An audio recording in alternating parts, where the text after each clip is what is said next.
മനുഷ്യന്മാരെ വഴിപഠിപ്പിക്കാൻ ശ്രമിക്കുന്നയാളാണ്. ലോകത്ത് കടന്നുപോയ മുഴുവൻ പ്രവാചകന്മാരോടും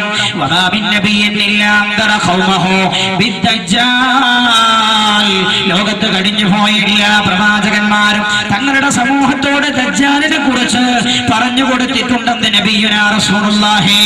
അത്ര വലിയ നാശമായതുകൊണ്ടാണ് മരിച്ചു കിടക്കുന്ന ഖബറിലെ ആളുകൾക്ക് പോലും അവന്റെ നാശമെത്തുമെന്ന് നബിയുനാ മുഹമ്മദ് മുസ്തഫ റസൂലുള്ളാഹി പറയാൻ, ഞങ്ങൾ ജീവിച്ചു പോയാൽ തന്നെ ഒരു പക്ഷേ ദജ്ജാലിനെയാകും കണ്ടെത്തുക. ഇനി ദജ്ജാലിന്റെ കാലം കഴിഞ്ഞു വന്ന് വെക്കുക, എന്നാൽ നിങ്ങൾ അവസാനം എത്തിച്ചേരുക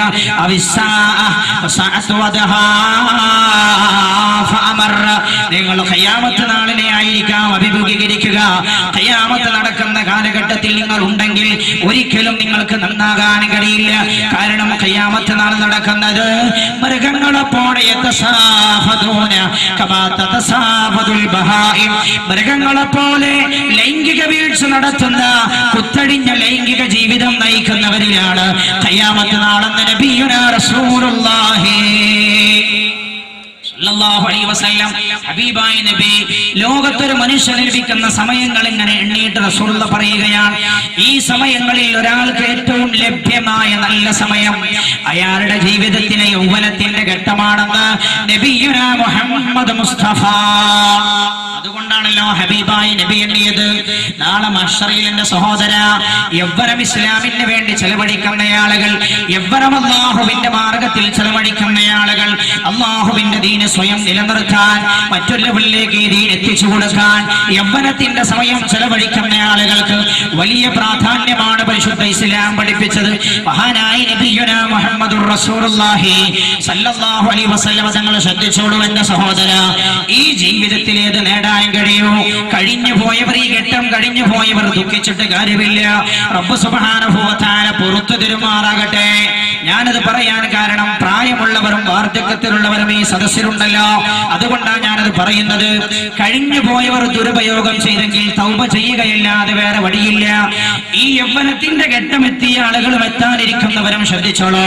ജീവിതത്തിൽ നമുക്ക് നേടാൻ കഴിയുന്ന ഒരു സൗഭാഗ്യമാണ് ഹബീബായ നബിയുനാ മുഹമ്മദുർ റസൂലുള്ളാഹി സല്ലല്ലാഹു അലൈഹി വസല്ലം തങ്ങൾ പറയുകയാണ്, നാളെ മഹ്ശറിൽ ഒരു ചാണകലത്തിൽ സൂര്യൻ ഉദിച്ചു നിൽക്കുന്ന ഘട്ടത്തിൽ മഹാനായ ആദം നബി അലൈഹിസ്സലാത്തു വസ്സലാം മുതലുള്ള 1,24,000 വരുന്ന പ്രവാചക ശൃംഖലയിൽ കടന്നു വന്ന മനുഷ്യരിൽ ശ്രേഷ്ഠരായ പ്രവാചകന്മാർ പോലും ആ ഘട്ടത്തിൽ രക്ഷയ്ക്ക് വേണ്ടിയുള്ള പ്രാർത്ഥന നടത്തുന്ന ഘട്ടത്തിൽ ഹിസാബ് കൂടാതെ സ്വർഗത്തിൽ കടക്കുന്ന ഒരുപാട് വിഭാഗത്തെ കുറിച്ച് റസൂലുള്ളാഹി പറഞ്ഞിട്ടുണ്ട്. ഇൻഷാ അല്ലാഹ് വിചാരണയുടെ നാളുകളിൽ ഒരു വിഷയം നമുക്ക് വരാനുണ്ട്. അന്ന് നമ്മൾ ആ വിഷയം ചർച്ച ചെയ്യുന്നുണ്ട്. ഇന്ന് നമുക്ക് വിഷയവുമായി ബന്ധപ്പെട്ട ഒരു കാര്യം മാത്രം ഞാൻ പറയുകയാണ്. ഹബീബായ നബിയുനാ മുഹമ്മദുർ റസൂലുള്ളാഹി സല്ലല്ലാഹു അലൈഹി വസല്ലം തങ്ങൾ പഠിപ്പിക്കുകയാണ്, ആ ഘട്ടത്തിൽ ഹിസാബ് കൂടാതെ സ്വർഗത്തിൽ കടക്കുന്ന ആളുകൾ, ഒന്ന് അവരിൽ ഒരു വിഭാഗം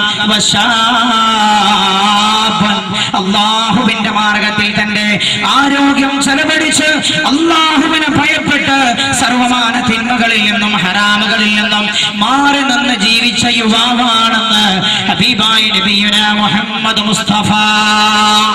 അല്ലാഹു സുബ്ഹാനഹു വ തആല ഹറാമാക്കിയ മുഴുവൻ തിന്മകളും ജീവിതത്തിൽ നിന്ന് മാറ്റി നിർത്തുകയും റബ്ബല്ലാതെ അല്ലാഹു അല്ലാതെ വേറെ ഒരാളെ കുറിച്ചും ചിന്തിക്കുക പോലും ചെയ്തിട്ടില്ലാത്ത രാജാതിരാജനായ റബ്ബിനെ ഖൽബിൽ സൂക്ഷിച്ചു നടന്ന യുവാവ്, ജീവിതത്തിന്റെ എല്ലാ ഘട്ടത്തിലും റബ്ബനെ ഓർത്ത യുവാവ്, അവനാണ് നാളെ മഹ്ശറിൽ ഹിസാബ് കൂടാതെ സ്വർഗത്തിൽ കടക്കുന്ന ഒരാളെന്ന് ഹബീബായ നബിയുനാ റസൂലുള്ളാഹി സല്ലല്ലാഹു അലൈഹി വസല്ലം.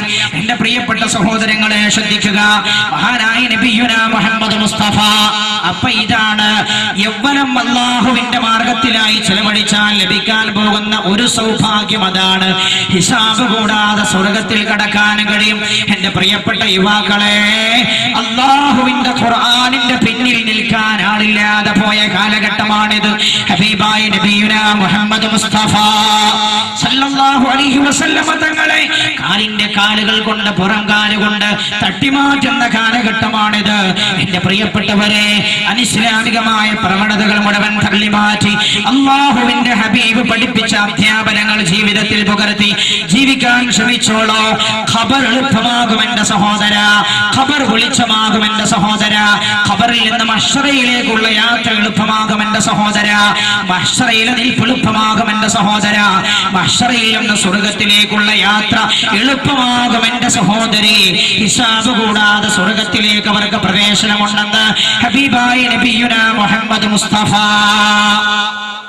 സല്ലല്ലാഹു അലൈഹി വസല്ലം നല്ലപോലെ സ്വലാത്ത് ചൊല്ലണം. നമുക്ക് എല്ലാ വിഷയത്തിനും വേണ്ടി റബ്ബിനോട് ദുആ ചെയ്യണം.